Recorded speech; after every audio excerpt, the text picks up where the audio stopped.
السلام علیکم ویورز، آج پھر بات کریں گے اختلاف رائے کی۔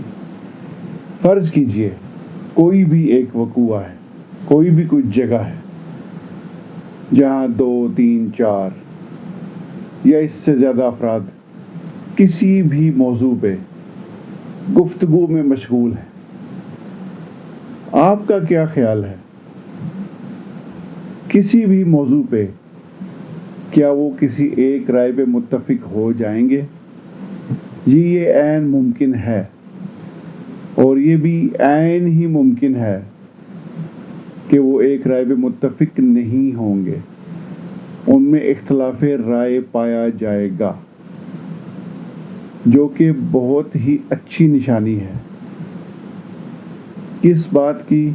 آپ کی سوچ کی صحت کی، کہ آپ میں سوچنے کی جو صلاحیت ہے اس کو زنگ نہیں لگا، کیونکہ ہمارا دماغ ایک تھنکنگ مشین ہے، اس نے سوچنا ہی سوچنا ہے، اور ہر انسان کی اپنی انفرادی سوچ ہے، انفرادی رائے ہے، اور یہ اس کا بنیادی حق ہے۔ اختلاف کے آداب بھی اتنے ہی ضروری ہیں جتنا خود اختلاف۔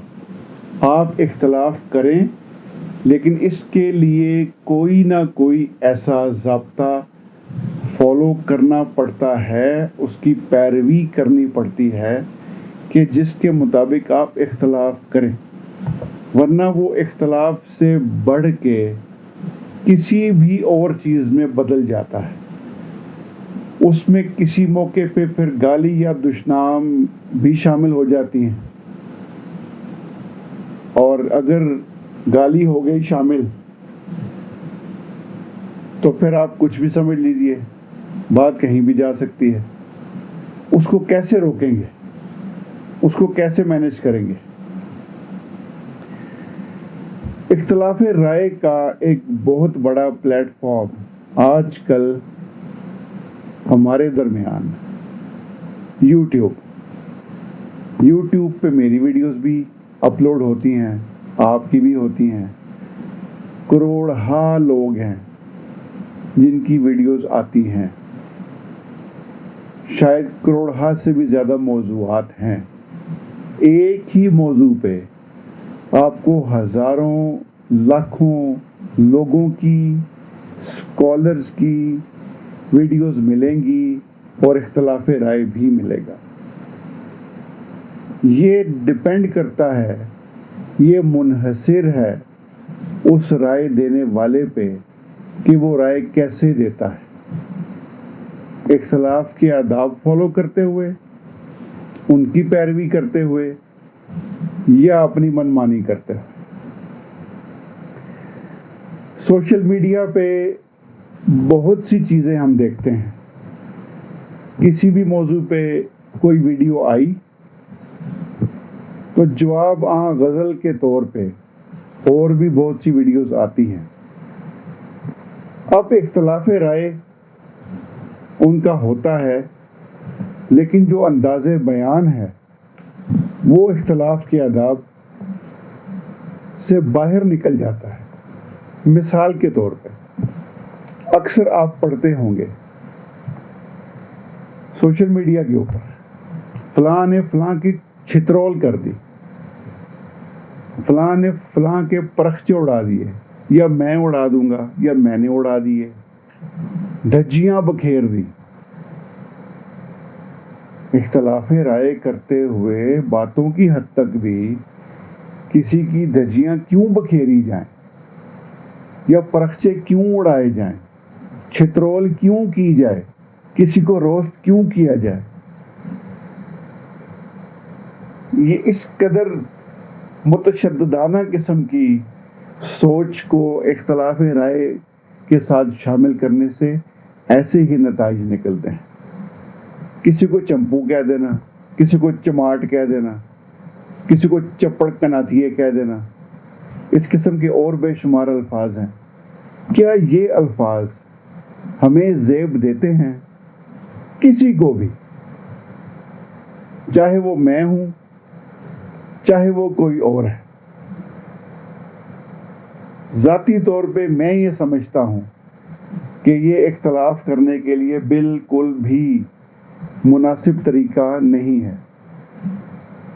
ایک اختلاف رائے کی سچویشن کیا ہوتی ہے، 2 4 5 یا کچھ دوست بیٹھے ہوئے ہیں، کسی بھی موضوع پہ ان کی گپ شپ ہو رہی ہے، لائٹر موڈ میں بات چیت ہو رہی ہے، اس دوران دوستوں کا آپس میں اختلاف رائے ہو گیا تو ایک دوسرے کو کچھ کہہ لیا، لیکن دشنام کی حد تک نہیں، ویسے ہی جنرلی کوئی بات کہہ دی ایک دوسرے کو، دوستوں کے درمیان ایک بے تکلفی کا ماحول ہوتا ہے، اس میں تو یہ چیزیں چل جاتی ہیں ڈرائنگ روم کی حد تک، اور وہیں پہ یہ ختم بھی ہو جانی چاہیے۔ لیکن جب میں ہوں یا کوئی بھی ہے، سینکڑوں ہزاروں لاکھوں کروڑوں لوگ یوٹیوب پہ یا اور سوشل میڈیا پہ ویڈیوز اپلوڈ کر رہے ہیں، بلاگز ہیں اور بے شمار کنٹینٹ ہے جو سوشل میڈیا پہ آ رہا ہے۔ کوئی بھی کنٹینٹ جو میرے پلیٹ فارم سے اپلوڈ ہوا، کیا وہ میری پہچان نہیں ہے؟ کیا میں اور میری سوچیں اس میں ریفلیکٹ نہیں کرتی، اس کے ذریعے منعکس نہیں ہوتی؟ میں اس سے آگے کچھ کہوں گا تو شاید وہ برداشت نہ کیا جائے، لیکن میرا خیال ہے کہ اتنی ہی بات بہت ہے۔ اختلاف رائے ہم سب کا بنیادی حق ہے، اور یہ یاد رکھیے گا، اختلاف رائے کے ساتھ جب آپ کی انا شامل ہوتی ہے، جب آپ کے نفس کی کاریگری شامل ہوتی ہے، تو پھر اس طرح کے ہی نتائج نکلتے ہیں۔ آپ کا نفس آپ کے ساتھ کیا کر رہا ہے، آپ کی انا آپ کے ساتھ کیا کر رہی ہے، اس پہ نظر رکھنا بہت ہی زیادہ ضروری ہے۔ اس کو باقاعدہ انڈر آبزرویشن رکھنا پڑتا ہے، اس کو واچ کرنا پڑتا ہے۔ یہ ہمارے پہ اکثر غلبہ پا لیتے ہیں مل کے، کیوں کہ اس میں باقاعدہ ابلیس کی کاریگری بھی شامل ہوتی ہے، اور جب ایسا ہوتا ہے تو پھر ہمارا نفس اور انا یہ مل کے وہی سب کچھ کرتے ہیں جو ہم اکثر سوشل میڈیا پہ جس کے ہم مظاہر دیکھتے ہیں۔ اس کو بہتر بنانے کا کیا طریقہ ہو سکتا ہے؟ بہت ہی سمپل، بہت ہی سادہ، کہ مجھے جس بات سے اختلاف ہے، میں ادب کی حدود کے اندر رہتے ہوئے اس کا اظہار کر دوں، اور اگر آگے سے دشنام آئے تو خاموشی اختیار کر لوں، کیونکہ دشنام کے بعد، گالی کے بعد پھر بات چیت کو جاری رکھنا ممکن نہیں رہتا۔ تو سوشل میڈیا کو گالی گلوچ کا، دشنام کا پلیٹ فارم نہ بنایا جائے تو یہی ہم سب کے لیے بہتر ہے۔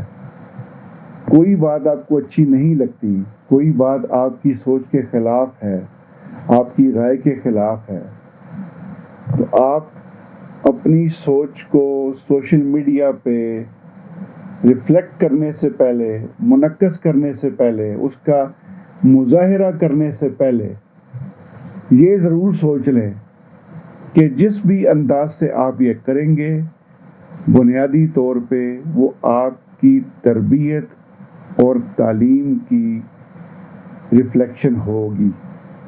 اس میں بہت سی باتیں اور بھی میں اضافہ کر سکتا ہوں، لیکن شاید وہ پسند نہ کی جائیں۔ ہمارا جو اختلاف برداشت کرنے کا تھریش ہولڈ ہے وہ بہت تھوڑا ہو گیا ہے، اور تھوڑا سے تھوڑا تر ہوا جا رہا ہے۔